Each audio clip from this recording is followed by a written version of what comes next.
Boa noite. Aqui é Marco Misael, juntamente com o Pedro Ivaldo. A gente vai falar um pouco sobre a teoria de variantes do sistema de controle PID, justamente com controle com 2 graus de liberdade. Essa parte teórica a gente vai usar para comparar com um artigo e a gente vai ver o que a gente esperava teoricamente e comparar com o que foi encontrado no artigo. Então, variante do esquema de controle, o tipo PID, tem basicamente um PID modificado para que a gente possa melhorar o erro. Né? O que acontece? O PID básico ele é formado por 3 termos, que é o proporcional, o integrativo e o derivativo. Observe que nesse formato aí ele está em paralelo e ele atua justamente no erro. Então, isso algumas vezes pode ser um problema, porque você vai ter 3 termos somados erro, então você pode ter um erro muito grande e pode gerar até uma saturação do sistema. Então, a gente vai ter como melhorar esse PID. Próximo slide, a gente já mostra o slide anterior, ele vai mostrar nossas equações. Observe que na equação de referência, a gente tem tanto proporcional, derivativo e integrativo. Observe que a gente vai ter zero também na função. E para o estudo, está embaixo, né? Já está mais simplificado. O nosso problema é na referência. Então, como é que a gente resolve isso? Outro problema também, além desse erro, é o seguinte: se você tiver um degrau, quando você trata do termo derivativo, a gente pode ter um sinal que a gente idealizou, também chamado de delta de Dirac, que é um sinal muito difícil de ser implementado na prática. Então, o que é que a gente acontece? O que é que a gente faz? A gente vai pegar esse termo derivativo e vai colocá-lo apenas na realimentação. Então, a gente vai evitar que tenha esse termo derivativo no degrau. Então, isso vai facilitar um pouco nossos cálculos e vai facilitar também que a gente vai diminuir nosso erro. A gente já vai tirar um terço do erro. Então, esse controle que a gente vai chamar agora, no próximo slide, por favor, é o PID. Observe que a gente ainda tem em paralelo o termo proporcional e integrativo no erro. E na realimentação a gente tem o derivativo. Então, na nossa equação ali de referência já facilitou, porque já tirou o zero da função e também tirou um termo a mais do erro. Então, isso já facilita.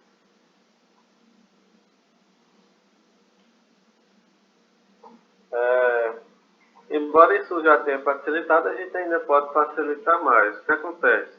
A gente pode tirar esse termo proporcional. Por quê?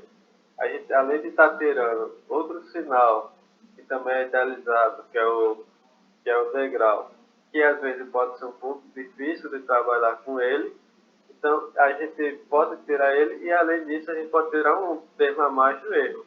Então, para fazer isso, a gente vai ter outro tipo de controlador, tipo PID, que vai ser o IPD. Esse controlador, observe que ele vai tirar tanto o proporcional como o derivativo do erro.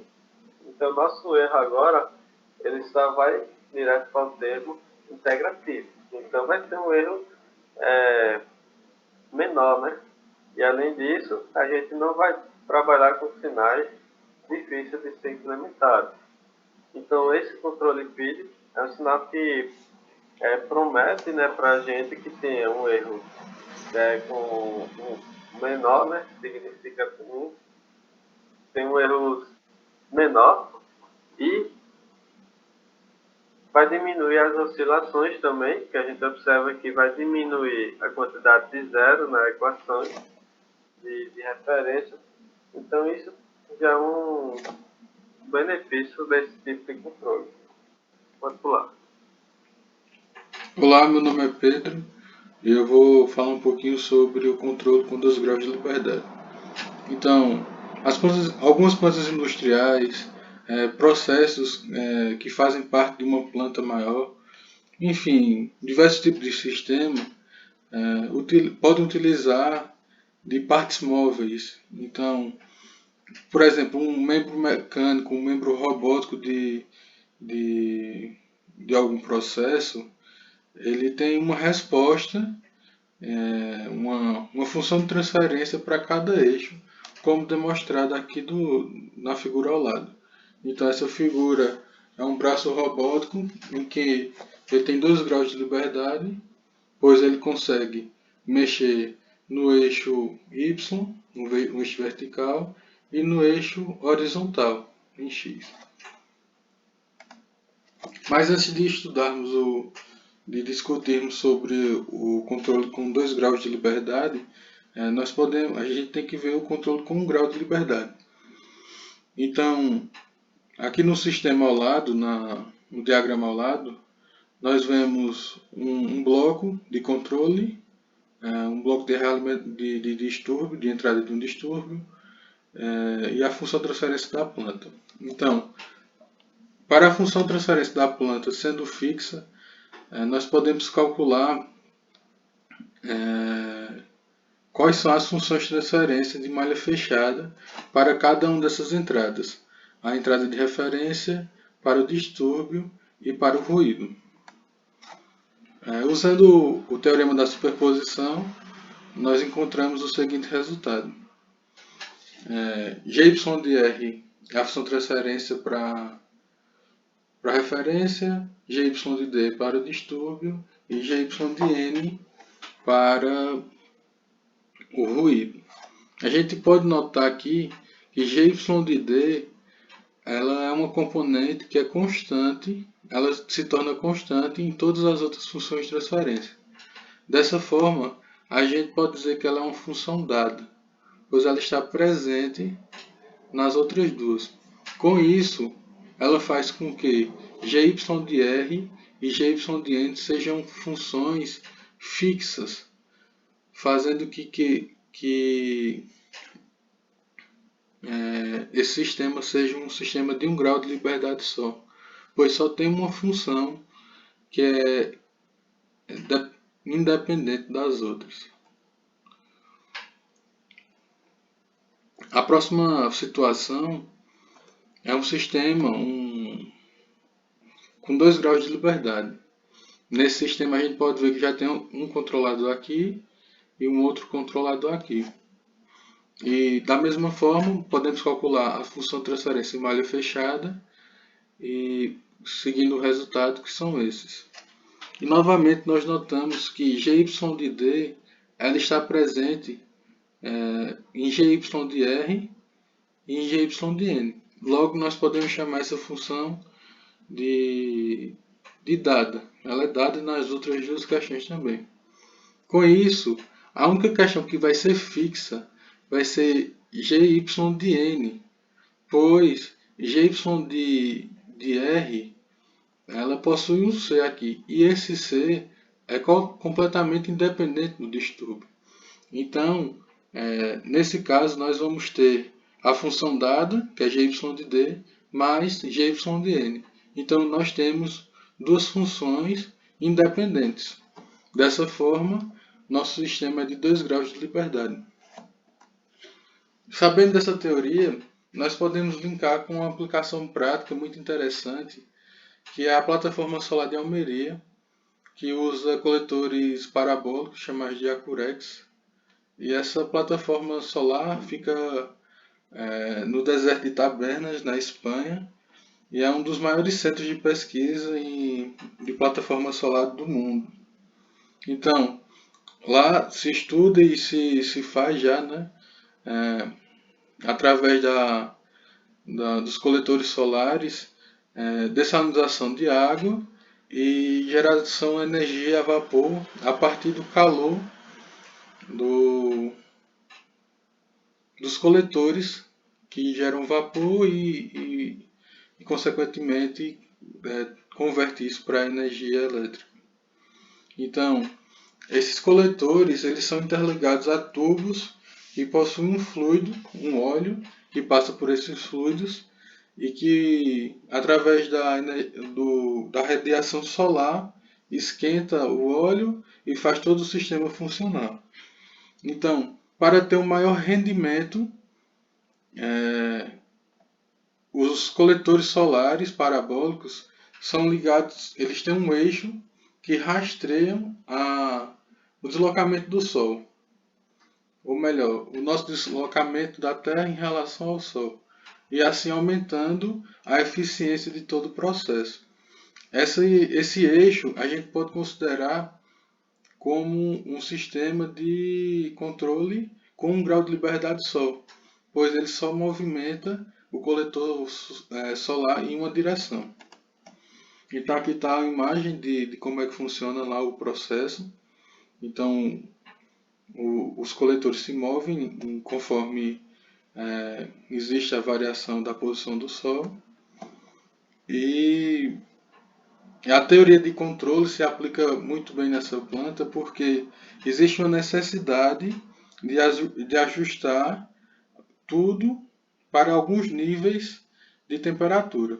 Então, é, o, para, para se conseguir obter energia elétrica, a temperatura do óleo que passa por dentro dos dutos tem que ser cerca de 285 graus. E para o processo de dessalinização é necessário em torno de 160. Então, ajustar esse valor de operação da planta é uma tarefa meio complexa, pois tem que acertar a temperatura que o óleo está com a temperatura que se deseja que ele esteja, e isso alinhado com os protocolos de segurança. Então é uma tarefa bem complicada.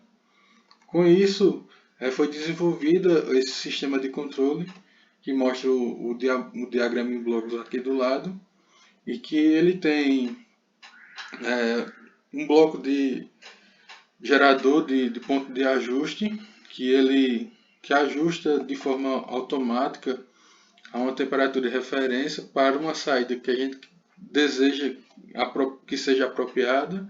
Ele tem um controlador avançado e a estrutura PID, e são combinados a um fluxo adequado para obter uma saída de temperatura, e tem uma função de verificação antecipada, em que define o fluxo nominal que deve ser suficiente para obter a temperatura desejada. Então, desses temas, a gente vê que existe aí o tópico da estrutura IPD, que é um dos assuntos que a gente está abordando nesse trabalho. Então, a gente vai dar uma aprofundada mais nesse assunto.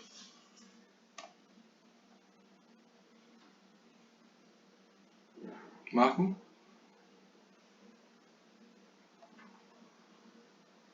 Tendo em vista o controlador que a gente está utilizando nesse artigo que a gente vê aí, observa o seguinte, que só esse bloco que é o controlador por avanço, ele está sendo realimentado apenas pela referência e não pelo erro.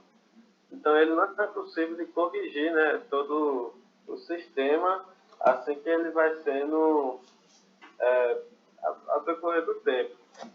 Então, isso é um problema para a gente. O que, é que a gente pode fazer? A gente coloca um controlador PID em paralelo com ele e seja alimentado pelo erro. Então, ao decorrer da saída, a gente vai realimentando e vai adequando as configurações dele de acordo com a referência. Particular. Então, isso já melhora. Por quê? Inicialmente, o PID a gente pode utilizar a técnica de Zigniff, por exemplo, e a gente vai encontrar os valores iniciais e os próximos a gente pode ir ajustando, né, na própria planta. Isso é uma maneira da gente sintonizar. Porém, não é a mais correta, porque já foi realizado estudos na Curec que mostra que se tivesse feito o teste de reação é tipo você colocar o degrau em malha aberta e ver qual vai ser a saída. E a partir dessa saída você configura o controlador. Isso aí seria bem melhor porque você já vai ter a noção do que vai acontecer com o sistema e aí você vai reduzir o máximo desse erro no estado transitório. Porém, não foi feito, né, isso no artigo, utilizou a técnica de Zigbee. Teve um erro, embora pequeno, né, mas teve um erro. Observe que até nessa equação aí, você já observa que na referência foi retirado o termo proporcional e o termo derivativo. Então já facilita. A gente só vai ter o termo integrativo aí. Vamos lá. Na fase inicial do sistema aí, que a gente vai ver, a gente vai... Pode lá, por favor. A gente já viu o que era esperado, né? A gente viu que esse teste aí que foi realizado em outro lugar, observe que ele não utilizou esse tipo de controlador, filho. Então observe que a saída ela varia bastante, né? Tem bastante oscilação e depois chega aí em torno de 11.8, chega próximo da referência. Esse foi um teste que não foi realizado pelo artigo. O próximo teste que foi realizado com o artigo, a gente observa que a referência vai sendo mudada, porque foi implementado esse controlador PID e vai ajustando de acordo com a saída e vai vendo qual vai ser a referência. Então observa aí que a referência mudou bastante, né? Está variando. E observa também que a saída está cada vez mais próxima da referência. Se aproximou bastante da referência nesse caso. A resposta à perturbação. Então, a gente pode ter alguns fatores também, por exemplo, a nuvem, né? Que ela vai fazer com que a radiação solar seja muito baixa. Então, isso vai atrapalhar um pouco. Pode, por exemplo, no caso anterior, ele atrasou bastante o sistema para ele chegar no regime permanente. Então, para a perturbação, a gente viu qual seria a saída. No caso, com esse controlador, a gente viu que a referência vai sendo mudada. Inicialmente, a gente tem uma referência para o distúrbio que seja zero. Só que ao decorrer do dia, a gente viu que a referência foi mudada devido à radiação solar. Em torno de 14.5, provavelmente alguma nuvem, alguma coisa assim, observa que a referência caiu bruscamente, né? Fazendo com que a saída, né, ao distúrbio também caísse e observa que foi para próximo de zero novamente. E na presença da radiação novamente, a gente chegou num valor nominal bem mais rápido do que inicialmente, né? Em menos de 10, né? A gente observa aí que em menos de 10 a gente chegou novamente no valor nominal. Observa também que a oscilação, né, na saída foi diminuída, tanto para o distúrbio quanto para a fase inicial, comparado com a referência. Então a gente já vê a melhoria desse sistema implementado aí, usando o IPD.